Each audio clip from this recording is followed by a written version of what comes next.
I want to talk about the idea of knees out in the lifts, knees out in the clean, knees out in the snatch. Setting yourself up with your knees out, meaning a little bit of external rotation through your femurs, is going to help us accomplish a few things.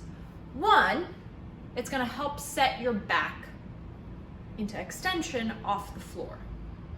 Two, it's going to allow you to keep the bar closer as you pull it off the ground. Three, it's going to help you maintain better balance through your feet. Let's see how. Okay, so if I start off my lift with my toes forward and my knees forward, when I get set up, I'm going to have a harder time really extending through my low back. Now I'm pretty mobile, so this isn't such a bad deal, but if I can turn my feet out a little bit and really push my knees out, I create more extension through my low back. When I rotate my femurs outward, it helps me create torque in my hip. What that means is I'm going to get some engagement in the lateral muscles of my hip, my glute med.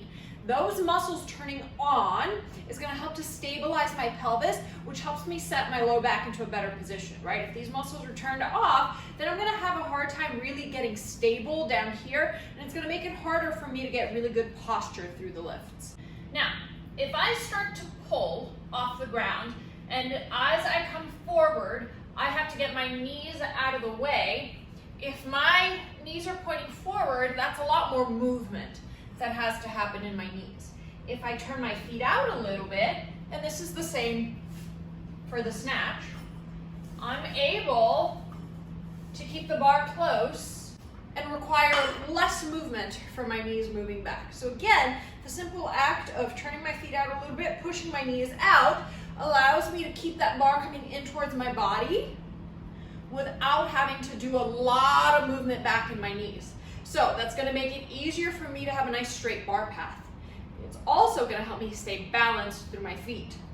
Again, if I'm pulling from the ground and my knees are forward, and I know I have to get my knees out of the way, I've shifted my weight really far back to the point where my toes are no longer connected to the ground.